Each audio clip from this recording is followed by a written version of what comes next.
아멘. 우리 지난 한 주간의 수고를 우리 하나님께서 돌보시고 또 축복하시기를 주님의 이름으로 축원드립니다. 오늘부터 스바냐인데요. 11월은 잠언과 스바냐 묵상의 스케줄이 있습니다. 원래 엄밀히 말하면 내일부터 스바냐고 오늘까지는 잠언이에요. 그런데 이제 저희는 주일하고 월요일 새벽기도가 없기 때문에 화요일 날 갑자기 스바냐 중간에 들어가면 이제 맥락이 끊겨서 잠언은 제가 생각할 때 묵상할 만큼 충분히 했습니다. 잠언으로 설교하기 어렵거든요. 그래서 제가 캄보디아 아니라 태국 갔다 하면 잠언이 끝날 줄 알았는데 아직까지 안 끝나갖고 어제 좀 당황했습니다. 잠언은 충분히 봤고요. 이제 스바냐로 갑니다. 스바냐. 자, 이 스바냐는요 소선지서죠. 스바냐는 여호와께서 숨기셨다라고 하는 이름의 뜻을 가지고 있습니다. 여호와께서 숨기셨다. 2장 3절 말씀인데요. 2장 3절 말씀 한 장 넘기면 한번 읽어보면 좋겠습니다. 2장 3절입니다. 시작. 여호와의 규례를 지키는 세상의 모든 겸손한 자들아, 너희는 여호와를 찾으며 공의와 겸손을 구하라. 너희가 혹시 여호와의 분노의 날에 숨김을 얻으리라. 여기 보면 숨김을 얻으리라, 여호와의 날에 숨김을 얻으리라 이런 표현이 있는데, 자, 이 표현이 바로 스바냐라고 하는 그 이름하고 똑같습니다. 여호와께서 숨기셨다. 그래서 스바냐는요, 그 작가의 이름이 이 선지서 전체의 주제하고 딱 맞는 그런 선지서라고 할 수 있습니다. 스바냐 낯설 수 있는데요. 스바냐는 오늘날 중동의 오늘날의 이라크에 그 땅에 거점을 둔 신바빌로니아 제국이 아수르를 평정하고 애굽하고 패권 다툼을 벌였던 그 시대의 선지자입니다. 1절에 보면 스바냐는 자신이 살던 시대와 족보를 자세히 소개하고 있는데요. 1절 말씀을 한번 읽어보도록 하겠습니다. 시작. 아몬의 아들 유다 왕 요시야의 시대에 스바냐에게 임한 여호와의 말씀이니라. 스바냐는 히스기야의 현손이요 아마리아의 증손이요 그다리아의 손자요 구시의 아들이었더라. 여기 아몬의 아들 유다 왕 요시야의 시대 이런 표현이죠. 아몬의 아들 유다 왕 요시야의 시대. 자, 이때가 이 바벨론과 애굽이 세력 다툼을 한참 벌였던 시대입니다. 이 갈그미스라고 하는 곳에서 전투를 벌였습니다. 오늘날 다마스쿠스 지역에서 패권 전쟁이 한참 일어났습니다. 그런데 이 스바냐는 또 자기를 소개하기를 히스기야의 현손이다 이렇게 소개합니다. 현손. 그러니 경건한 왕 히스기야, 아수르의 공격을 막아냈던 이 히스기야의 4대손입니다. 4대손. 자, 그런데 이 스바냐는 이렇게 자신을 소개하자마자 오늘 본문 보시면 2절에 아주 충격적이고 엄청난 이야기를 단도직입적으로 얘기합니다.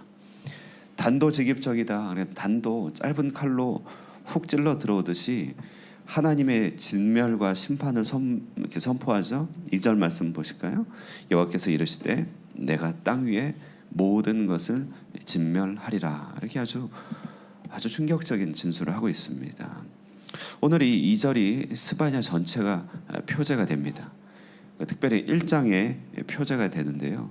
1장 전체는 그래서 멸절하시고 벌하시는 하나님을 반복해서 나타내 줍니다. 3절 말씀을 한번 보세요. 3절을 같이 읽겠습니다. 시작.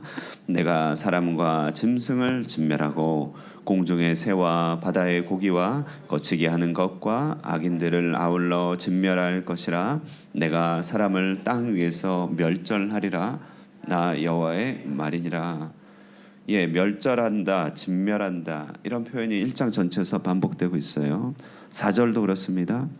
4절도 보시면은 맨 끝에 제사장들을 멸절할 것이다. 6절도 나와 있어요. 6절도 여호와를 배반하는 자들을 멸절할 것이다 되어 있습니다. 여러분 성경의 8절을 보세요. 8절에 보시면 방백들과 이방인의 옷을 입은 자를 벌할 것이다 이렇게 말하고 있죠. 9절을 보시면 포악과 거짓의 사람들을 벌할 것이다 이렇게 말하고 있습니다. 12절에도 보시면은 여호와께서는 복도 내리지 않고 화도 내리지 아니하리라 이런 표현이 있는데, 다시 말해 냉담한 자들이죠. 무관심한 자들이에요. 예. 그러니까 하나님 살아계시든 말든 이렇게 불가지로운 자들, 자 이런 자들을 벌하실 것이다 이렇게 말합니다. 18절이 되면요, 18절이 되면 은도 금도 능히 도움이 되지 못하고 모든 것이 놀랍게 멸절할 것이다. 자, 전체로서 진멸하고 멸절하시는 하나님이 소개되고 있습니다. 자, 여러분, 이 멸절하시는 하나님이요, 우리가 이 하나님에 대한 이야기를 들으면 이 모습 앞에 일단 거부감이 들 수 있죠. 하나님 사랑의 하나님이어야 되는데 멸절하신다고 하니까 일단 거부감 들 수 있습니다. 또 하나는 또 양심에 따라서 강박적으로 두려워할 수 있습니다. 하나님 너무 무서워할 수 있다는 것이에요. 이런 표현 보면요. 그리고 또 많은 경우는 그냥 성경의 이야기니까, 옛날 이야기니까 그런가 보다 하고 지나가는 경우가 있습니다. 자, 그런데 두려운 것은 뭐냐면요, 오늘 이렇게 과도하고 어찌 보면 그냥 히스테릭하게 이렇게 멸절과 진노를 얘기하는 이 선지자의 외침이 실제로 실현됐다는 것이에요. 주전 586년에 바벨론 침공으로 말미암아 진짜 일어나게 됐다는 것이에요. 그러니까 선지자의 이 말이 헛된 말이 아니었던 것이죠. 당시 스바냐, 그러니까 우리 낯설지만, 지금 낯설지만 그래도 그 당시로 좀 들어가서 생각해 보면 스바냐는 영적인 기상도를 파악하면서 얘기한 것입니다. 예를 들어서 우리 호치민의 날씨 요즘 무척 안 좋죠. 미세먼지 너무 많잖아요. 그리고 왜 이렇게 안 좋은가 보면 북반구의 차가운 공기하고 적도 부근의 데펴진 공기가 서로 팽팽하게 기싸움을 하고 있어서 그런 거죠. 대류가 흐르지 않으니까 공기가 적체돼 있고, 뭐 이 땅에서 이런 뭐 오토바이 미세먼지가 그냥 흐르지 않고 있는 것이죠. 그런데 이제 예상하는 바는 우리가 12월이 되면은 찬 공기가 이기고 내려온다. 그러니까 시원해질 것이다. 그리고 건기다운 건기가 펼쳐질 것이다. 이런 변화를 예상하게 됩니다. 그냥 예상하죠. 그러니까 쭉 이 전선이 바뀐다 예상하는 것입니다. 스바냐도요. 스바냐도 그 당시를 볼 때 하나님의 진노를 멈추고 은혜의 날이 우세하는 그런 영적인 부흥의 전선과 히스기야 때 시작된 것이죠. 영적인 부흥의 전선, 이 기단이라고 하나요? 기단과 땅의 죄악을 심판하고 정화시키는 여호와의 진노의 날이라고 하는 이 두 기류가 팽팽하게 균형을 유지하고 있다가 세력이 지금 균형이 깨어지고 있는 것을 보고 있는 것이에요. 그러니까 균형이 깨어지면 장마 전선이 끝나고 여름이 찾아오든지 가을비가 끝나고 겨울이 찾아오든지 이 균형이 깨지면 계절이 바뀌는 거잖아요. 지금 계절이 바뀌고 있다는 것이에요. 진노의 계절로 바뀌고 있는 것을 스바냐는 본 것입니다. 스바냐는 히스기야의 아들, 그러니까 현손으로서요. 이 히스기야의 아들 므낫세가 50년 통치를 했거든요. 50년 집권을 하는 가운데 얼마나 물질주의, 향락주의, 우상 숭배가 그 정도가 머리를 어지럽게 할 정도로 나라를 채우고 있음을 봤습니다. 그러니 한마디로 말해서 불가역적인 타락이 벌어진 것이 고칠 수가 없어요. 국가 단위의 회개가 불가능한 상황입니다. 불가능한 상황이기 때문에 이제 므낫세 이후에 아몬의 짧은 통치, 그리고 나서 요시야라고 하는 젊은 왕이, 정조 같은 왕이 나타나가지고 개혁을 하려고 했지만 역부족이에요. 50년 동안 너무 누적된 타락이 있기 때문에 역부족이라서 너무 방법도 없는 데다가 거기다 일찍 죽어버렸어요. 요시야가 전쟁에 나가서 요절해버렸습니다. 그러니까 기단, 팽팽한 기단의 싸움이 끝난 것이, 이제 겨울이 찾아오는 것입니다. 진노의 계절이 찾아오는 것입니다. 그리고 또 한 가지 판단의 근거는 바벨론의 확장의 낌새가 예사롭지 않은 것입니다. 이들이 머지않아 군사적으로 공격을 감행하겠구나, 이 두 가지를 본 것이죠. 그래서 진노의 날이 임박했다. 스바냐는 파수꾼의 역할을 감당하기로 정합니다. 그러니 많은 저자의 백성들은 하나님의 진노나 멸망같이 무서운 이야기 말고 좀 위로가 되는 말, 인생 우리 힘든데 좀 위로가 되는 말을 좀 해주시오, 이렇게 얘기할 때 스바냐 얘기는 이것이에요. 지금 산에서 저 꼭대기에서 불이 내려오기 시작하고 있다. 그것을 소리쳐서 알려야지. 지금 당장의 삶의 현실에서 힘들다고 그것만 지금 다룰 수는 없다. 삶의 판도가, 역사의 판도가 바뀌고 있다. 그래서 파수꾼이 되려고 합니다. 확성기 들고 다 됐다. 멸망이 다가왔다. 이런 얘기를 하고 있는 것이에요. 자, 그러니 이런 충격과 파국이 시작된 이 스바냐의 이 안목 가운데서 한 가지 방법이 있는 것입니다. 한 가지 방법은 국가적으로 회개하여 국가적으로 변화시키는 건 어렵지만, 그러나 소결론, 한 개인은 숨을 수 있다. 한 개인은 피난처로 들어갈 수 있다. 그 얘기를 하고 있는 것이에요. 그래서 오늘 2장 1절에서 3절 말씀을 소결론으로 말하면서 초청하고 있습니다. 우리 한번 다 함께 읽어보도록 하겠습니다. 2장 1절에서 3절입니다. 시작. 수치를 모르는 백성아, 모일지어다 모일지어다. 명령이 시행되어 날이 겨같이 지나가기 전, 여호와의 진노가 너희에게 내리기 전, 여호와의 분노의 날이 너희에게 이르기 전에 그리할지어다. 여호와의 규례를 지키는 세상의 모든 겸손한 자들아, 너희는 여호와를 찾으며 공의와 겸손을 구하라. 너희가 혹시 여호와의 분노의 날에 숨김을 얻으리라. 예. 심판 불가피하다. 진노 피할 수 없다. 그러나 그 날이 임하기 전에 방법이 있다. 깨어있는 몇몇 사람들에게 요청하는 것이에요. 여호와를 찾으라고 하는 것입니다. 공의와 겸손을 구하라고 합니다. 왜냐하면 하나님의 진노를 피할 수는 없겠지만 그 손에서 숨을 수는 있다. 하나님께서 숨겨줄 수는 있다라고 소망이 있기 때문에 구하라고 하는 것입니다.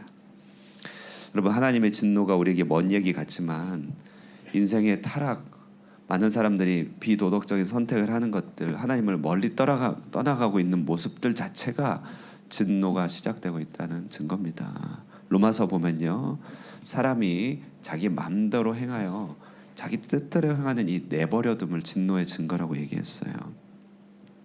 그 사람들이 이상한 선택을 하는 것을 볼 때마다 그에게 진노가 쫓아다니고 있다는 것을 보게 됩니다.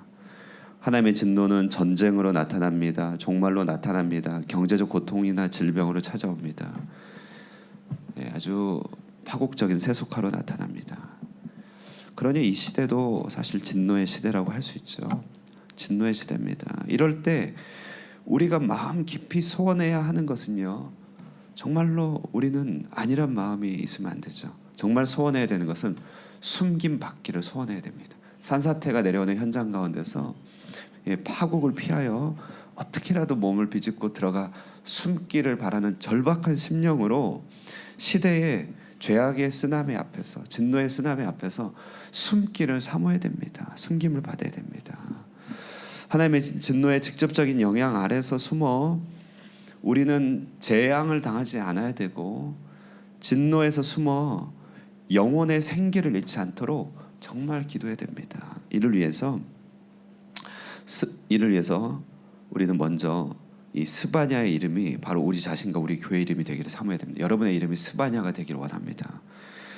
내 이름이 나의 정체성이잖아요. 여러분의 이름이 스바냐가 되기를 원합니다. 진노의 날에 숨김을 받는 그런 자들이 되기 원합니다. 그것이 여러분의 정체가 되고, 우리 하늘꿈 교회도 스바냐 교회가 되기를 사모해야 됩니다. 정말 피난처, 숨김이 있는 공간, 우리 교회가 그렇게 되기를 사모해야 됩니다. 두 번째는요, 우리 영적인 기상도를 분별해야 됩니다. 앞서 말씀드렸듯이 장마 끝나면 여름이 찾아오는 거 누구나 다 압니다. 가을비가 끝나면 겨울이 온다는 걸 다 알기 때문에 월동 준비를 하지 않습니까? 하나님의 진노의 날은요, 이렇게 호련히 계절이 임함과 같이 온다는 것이에요. 지금 영적인 기상도로 팽팽하게 싸움이 있어서 주께서 고요를 주신다고 아무 일이 안 일어나는 게 아니라 계절이 변하듯이 온다는 것이에요. 영적인 기상도를 보면서 지금 영적인 기상도가 부흥으로 가는지, 하나님의 진노로 가는지, 이 시대를 하나님께서 붙드실 것인지 심판할 것인지를 분별해야 된다는 것이에요. 그리고 세 번째는 그 가운데서 여호와를 구하고 찾고 찾아야 된다. 오늘 2장 3절이죠. 여호와를 찾으며 겸손하며 하나님을 닮아가기 위한 사모함을 가져야 된다. 말씀의 결론을 맺으면요, 살아있는 물고기는 흐르는 물에 결코 떠내려가지 않습니다. 그렇죠. 살아있으면 결코 떠내려가지 않습니다. 진노의 물줄기가 흐를 때, 힘이 들 때, 마음이 괴로울 때 세상 사람들은 다 소망과 하나님에 대한 소원을 포기합니다만, 그때 진짜 신앙에는요, 거슬러 올라가 하나님께로 향하게 된다는 것이에요. 자, 여러분 인생의 짐이 무거우시겠지만요, 힘내시길 바랍니다. 하나님에 대한 기대와 소망을 잃지 마시기 바랍니다.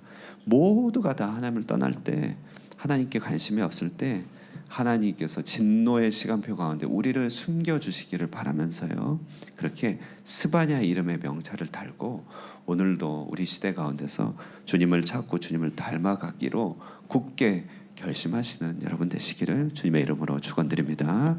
우리 함께 기도하겠습니다. 먼저 토요일이니까 합심해서 기도하는데요, 말씀 생각하면서 기도합니다.